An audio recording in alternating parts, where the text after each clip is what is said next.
வணக்கம். நான் உங்கள் PKK in life designs with PKK. இன்று ஒரு அழகான செய்தியோடு உங்களை சந்திப்பதில் மிக்க மகிழ்ச்சி. பணமும் நம் மனமும் அப்படின்னு யோசனை பண்ணி பார்த்தேன். பணம் ரெண்டு வகையான உணர்வுகளை கொடுக்கும். பணம் வரும்போது பணம் வந்து விட்டது என்ற சந்தோஷத்தையும், செலவழிக்கும் போது செலவழித்து விட்டோமே என்கின்ற வருத்தத்தையும் கொடுக்கும். அதுக்கு நாம் என்ன பண்ணணும்னா, பணம் வரும்போது எவ்வளோ சந்தோஷப்படுறோமோ அவ்வளோ அழகாக அதை திரும்பி வைக்கணும். அனுப்பி வச்சுட்டு சொல்லணும், திரும்பி வாங்க அப்படின்னு சொல்லணும். இன்னொரு விஷயம் என்னென்னா, எப்பவும் பணம் பற்றி நினைக்கும் நம்மக்கிட்ட காசு இல்லை அப்படின்னும் போது நம்ம சுற்றி எல்லோரும் பணக்காரர் இருக்காங்க, எல்லாம் நல்லா இருக்காங்க. எங்கூட பைக்கில் போனவன் இன்றைக்கி காரில் போகிறான், இப்படி இருக்காங்க. வெளிநாடு ஹாலிடே போகிறாங்க, சந்தோஷமாக இருக்காங்க, இஷ்டம் போல் ஷாப்பிங் பண்ணலாம் அப்படின்லாம் நீங்கள் மற்றவங்கள பார்த்து நினைக்கிறது உண்டு, நினைக்கிறதுக்கு சான்ஸ் உண்டு. அப்படி நினைக்கும்போது என்ன ஆகிடும்னா, பணம் மனசு என்ன ஆகிடும், பிரபஞ்சம் என்ன நினைக்கணும்னா, எல்லார்ட்டையும் இருக்குது நம்மகிட்ட இல்லை, எல்லார்ட்டையும் இருக்குது நம்மகிட்ட இல்லை அப்படின்னு நம்ம சொல்லிகிட்டே வரோம் இல்லையா. அதனால் இது என்ன பண்ணோன்னா, நம்மளை விட்டு நம்மகிட்ட இல்லைன்னே உணர்ந்து கொள்ளும். பிரபஞ்சத்துக்கு என்ன தெரியும், உங்களுக்கு என்ன தோணுமோ, என்ன வேணுமோ அதுதானே தோணும். உங்களுக்கு இல்லைன்னு தோணியிருக்கு அப்படின்னு சொல்லிட்டு அது சொல்லணும். இன்னொன்று, இதெல்லாம் நெகட்டிவான எண்ணங்கள். மற்றவங்கள பார்த்து இருக்கேன்னு நினைக்கிறது, அவங்கள பார்த்து பொறாமப்படுறது, சந்தோஷம் இல்லாமல் இருக்கிறது, இதெல்லாம் ஒரு நெகட்டிவ் உணர்வு. நெகட்டிவ் உணர்வு இருக்கிற இடத்துல என்ன வராது, பிரபஞ்சம் உங்களுக்கு நெகட்டிவான உணர்வையே மேலும் மேலும் கொண்டு வரும். இன்னொரு விஷயம் என்னென்னா, பணத்தை வைக்கிறதுக்கு எப்போவுமே ஸ்பேஸ், பர்ஸ்லேயும் சரி, கபோர்ட்லேயும் சரி, பணம் வைக்கிற பெட்டிலையும் சரி, ஸ்பேஸ் எப்போவுமே வச்சுருக்கணும். மனசில் நிறைய கட்டங்கள் இருக்கும், இருந்தாலும் ஒரு 10 நிமிஷம் சந்தோஷமான நினைவுகளை கொண்டு 10 நிமிஷம் தான் ஒரு சந்தோஷமான உணர்வுகளை எப்படியாவது கஷ்டப்பட்டு கொண்டு வந்துடணும். ஏதாவது நல்ல விஷயங்கள் நடந்தது, ஏதாவது நமக்கு ஒரு நல்ல கிஃப்ட் ஒன்று வந்தது, நிறைய பணம் சேர்ந்தது, திடீர்னு யாரோ ஒரு கிஃப்ட் கொடுத்தாங்க, பணம் கொடுத்தாங்க அப்படின்ற மாதிரி ஒரு நிலைமை வரும்போது நமக்கு அப்போ ஒரு சந்தோஷம் இருந்திருக்கும். அந்த சந்தோஷத்தை நீங்கள் வரவழைச்சிக்கணும். வரவழைச்சு ஒரு 10 நிமிஷம் அந்த சந்தோஷமான நிலைமையிலேயே இருக்கணும்.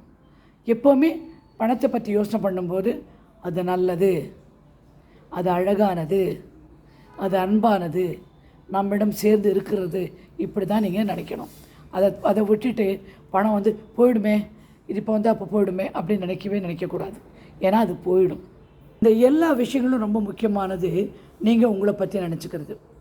நீங்கள் ஒரு 10 ரூபா 10,000 ரூபா கையிலனா, ஒரு 1000 ரூபா இது எனக்காக எடுத்து வைக்கிறேன். எதுக்கு உனக்காக எடுத்து வைக்கிறேன், எனக்கு வேணுங்கிற பொருள் வாங்கி, உங்களுக்கு வேணுங்கிற விஷயங்கள் வாங்கி. எப்போவுமே வீட்டில் அரிசி, பருப்பு, கல்லுப்பு, வெல்லம், சர்க்கரை இதெல்லாம் நிறையவே இருக்கணும். மினிமம் 5 கிலோ வாங்கிக்கணும். நீங்கள் குறைக்கக்கூடாது, கம்மியாக வாங்கக்கூடாது. அன்றாடமாக வாங்கினாலே அது தரித்திரத்தை குறிக்கும். இதெல்லாம் தான் பணம் ஜாஸ்தி இருக்கிறதுக்கு, நம்ம வீட்டுக்கு லட்சுமி வரத்துக்கு ரொம்ப முக்கியமான விஷயம். நீங்கள் ஹிந்துவாக இருந்தால் வாசலில் 2 விளக்கு சாயங்காலமான ஏற்றி வைக்கணும். கிறிஸ்டினாக இருந்தால் உங்கள் சாமிக்கிட்ட கேண்டில் ஏற்றி வைங்க.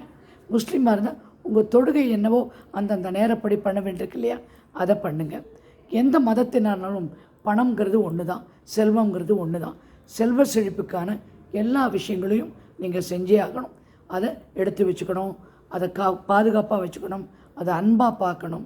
எல்லோரும் சொல்லுவாங்க, நீங்கள் பணத்தை பற்றி இவ்வளோ சொல்கிறீங்களே, பணம் தான் ரொம்ப முக்கியமாக. பணம் நிச்சயம் ரொம்ப முக்கியம். பணம் இல்லாத வாழ்க்கை ஒன்றுமே கிடையாது, அது நல்லா நினைவு வச்சுக்கணும். ஆனால் அட் த சேம் டைம் பணம் மாத்திரம் முக்கியமல்ல, மனிதர்களும் அன்பும் எல்லாமே முக்கியம். ஒருவேளை ஒருத்தர் சாப்பாடு கேட்குறாரு அப்படின்னா கொடுக்காமல் இருக்காதீங்க, சாப்பாடு கொடுத்துருங்க. ஏன்னா அதுவும் ஒரு செல்வ வளத்தை காமிக்கும். புரிஞ்சுதுங்களா? ஒரு சின்ன பரிகாரம் சொல்கிறேன். அதாவது ஒரு சின்ன மண் தட்டிலையோ இல்லாட்டி பித்தளை தட்டிலையோ கொஞ்சம் ஏலக்காய், மஞ்சள், வெல்லம், அப்புறம் 4 லவங்கம் இதெல்லாம் ஒரு தட்டில் வச்சுருங்க. வச்சுட்டு தினம் காலையில் கண்ணு முழிச்ச உடனே அதை பாருங்கள். முடிஞ்சதுன்னா உங்கள் கையில் காசு இருந்தால் கொஞ்சம் சில்லற காசோ இல்லாட்டி 50, 100, 10 அந்த தட்டில் போட்டு எழுந்த உடனே பார்க்க வேண்டிய முதல் விஷயம் இது. நம்ம மலையாளத்தில் கனி காண்றது அப்படிம்பாங்க.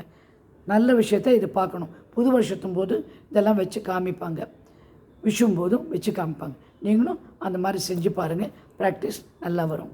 இன்னொரு விஷயம் யாரோ கேட்டிருந்தாங்க, மேனிஃபெஸ்டேஷன் வேறு, மெடிடேஷன் வேறு. மெடிடேஷனுக்கு ரொம்ப முக்கியம் வெஜிடேரியனாக இருக்கிறது. ஏன்னா ஆன்மாவை சுத்திகரிக்கிற விஷயந்தான் மெடிடேஷன். மேனிஃபெஸ்டேஷனுக்கு ஒரு சாப்பாடு கட்டுப்பாடு எதுவுமே கிடையாது.